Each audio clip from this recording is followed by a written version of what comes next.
राजस्थान में कहीं लूट का खौफ, कहीं पानी की पुकार, कहीं किसानों का गुस्सा, तो कहीं सियासत की मार। राजस्थान की धरती पर आज कई सवाल खड़े हैं।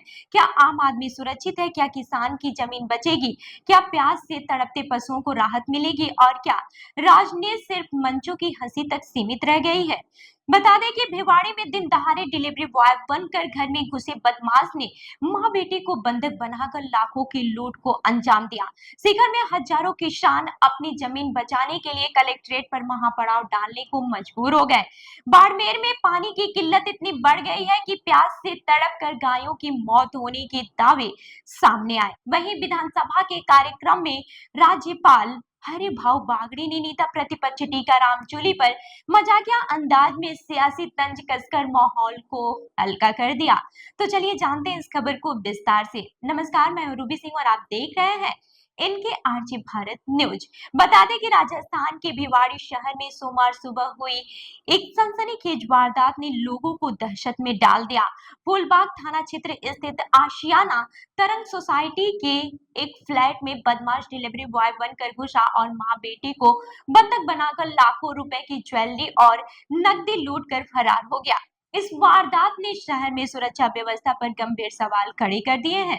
जानकारी के अनुसार फ्लैट नंबर 403 में रहने वाले Shubham Saxena Gill India private limited में जूनियर इंजीनियर हैं। सोमवार सुबह वह अपने दोस्त अजय शर्मा के साथ ड्यूटी पर निकल गए थे। उनकी गाड़ी पंचर होने के कारण वो सामान्य समय से थोड़ा लेट निकले।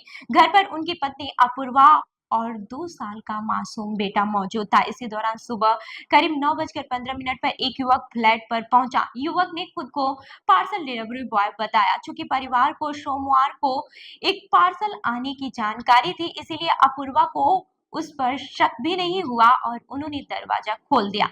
जैसे ही गेट खुला, युवक ने जोर से धक्का देकर घर में एंट्री कर ली। उसके हाथ में चाकू था और उसने सीधे 2 साल की मासूम की गर्दन पर चाकू रख दिया। अपने बच्चे की जान खतरे में देखकर मां घबरा गई। बदमाश ने धमकी दी कि अगर घर में रखे गहने और नकदी नहीं दी तो वो बच्चे को जान से मार देगा। बच्चे की सुरक्षा के डर से महिला ने विरोध नहीं किया।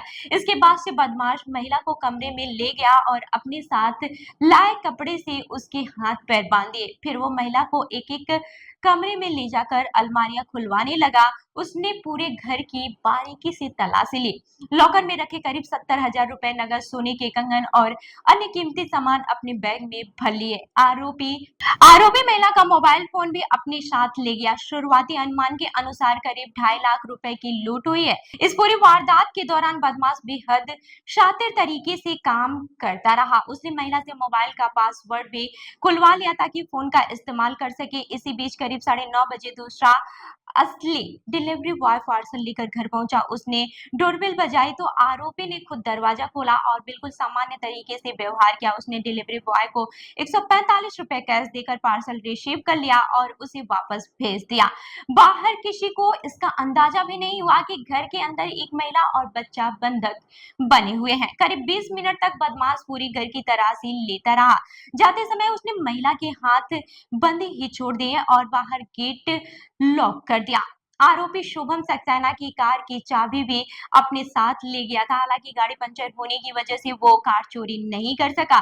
बदमाश के जाने के बाद से अपूर्वा ने किसी तरह अपने हाथ खोले और बालकनी में जाकर शोर मचाया। पड़ोसी मौके पर पहुंचे और बाहर से गेट खोलकर महिला और बच्चे को बाहर निकाला। इसके बाद से पुलिस को सूचना दी गई। सूचना मिलते ही पुलिस और वरिष्ठ अधिकारी मौके पर पहुंचे।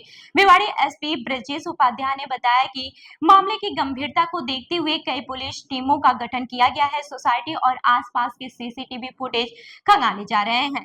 पुलिस आरोपी की पहचान कर जल्द गिरफ्तारी का दावा कर रही है। फिलहाल इस घटना के बाद से भिवाड़ी की हाउसिंग सोसाइटियों में रहने वाले लोग डरे हुए हैं। लोगों का कहना है कि अब डिलीवरी बॉय के रूप में आने वाले लोगों पर भी भरोसा करना मुश्किल हो गया है। इधर राजस्थान विधानसभा में आयोजित एक कार्यक्रम के दौरान राज्यपाल हरिभाऊ बागड़ी ने अपने भाषण के दौरान नेता प्रतिपक्ष टीकाराम जूली पर मजाकिया अंदाज में सियासी तंज कसकर माहौल हल्का कर दिया।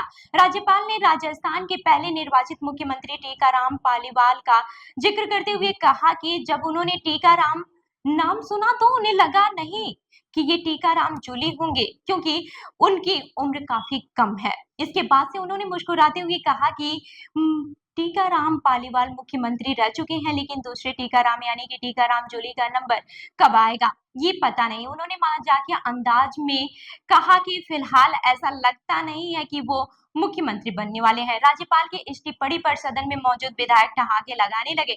इसके बाद से हरिभाऊ बागड़े ने सफाई देते हुए कहा कि वो टीकाराम जूली के बारे में व्यक्तिगत टिप्पणी नहीं कर रहे हैं, बल्कि महाराष्ट्र विधानसभा का एक किस्सा सुना रहे हैं।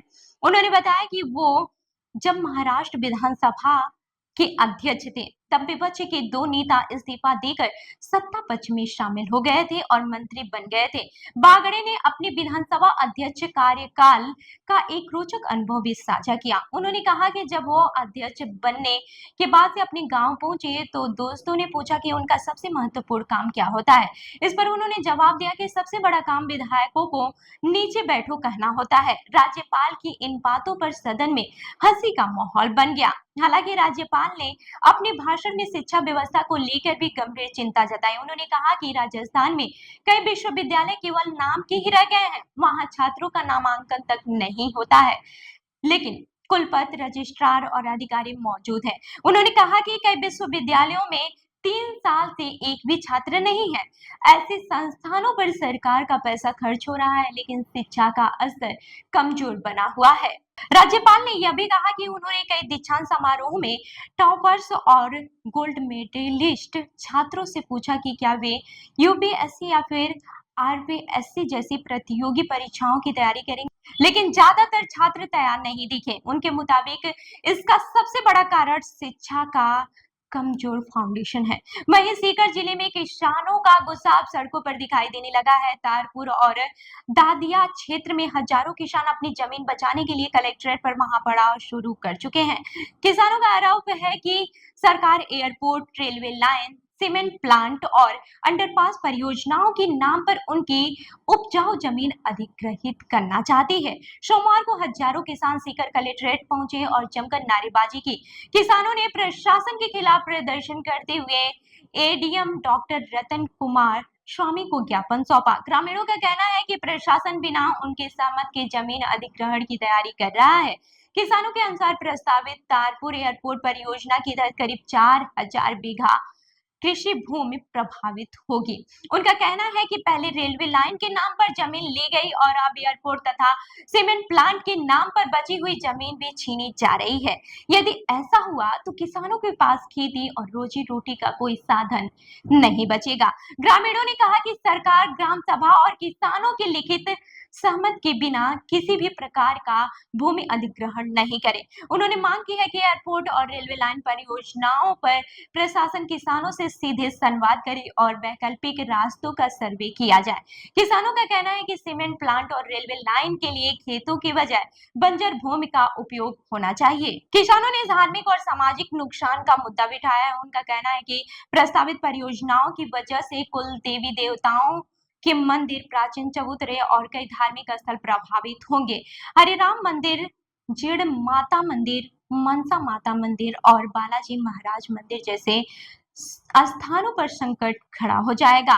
ग्रामीणों ने यह भी कहा है कि लगभग 166 हेक्टेयर गोचर भूमि खत्म हो जाएगी, जिससे पशुपालन पर भी असर पड़ेगा। क्षेत्र में स्थित गौशाला उजड़ने का खतरा है, जहां हजारों गौवंश रखे जाते हैं। किसानों ने सरकार से एयरपोर्ट प्रस्ताव पूरी तरह से वापस लेने की मांग की है।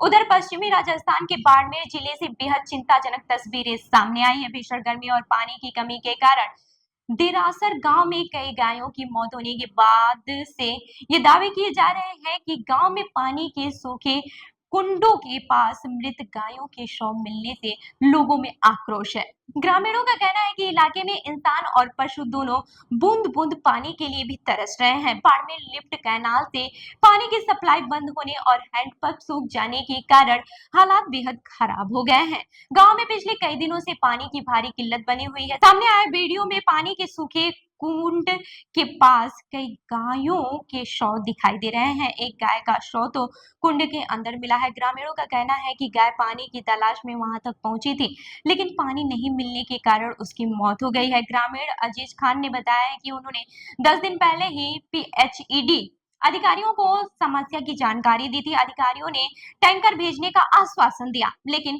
समय पर पानी नहीं पहुंचा। गांव के सरपंच प्रशासक अरशद राजन ने भी माना है कि गांव में पानी की गंभीर समस्या है और कई गायों की मौत हो चुकी है।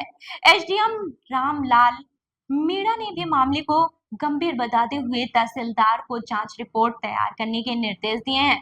जलदाय विभाग के अधिकारियों ने गांव में टैंकर भेजने की भी बात कही है। जलदाय विभाग के एसई हजारी राम बालवा ने बताया है कि बाड़मेर लिफ्ट कैनाल से जुड़े 37 गांव प्रभावित हुए हैं। पिछले 1 महीने से क्लोजर होने की वजह से नियमित पानी सप्लाई नहीं हो पा रही है। वहीं वीडियो दशरथ सिंह ने कहा है कि उन्हें भी ग्रामीणों ने वीडियो भेजा है और अधिकारियों को इसकी सूचना दे दी गई है। गौरतलब है कि बाड़मेर इस समय भीषण गर्मी की चपेट में है। जिले में तापमान लगातार 45 डिग्री के आसपास बना हुआ है। इस सीजन में यहाँ 48.3 डिग्री तापमान रिकॉर्ड किया जा चुका है। पिछले 31 सालों में मई के शुरुआती दिनों में इतनी गर्मी पहली बार दर्ज की गई है। लगातार बढ़ती गर्मी और पानी की कमी ने आम जनजीवन को पूरी तरह से प्रभावित कर दिया है।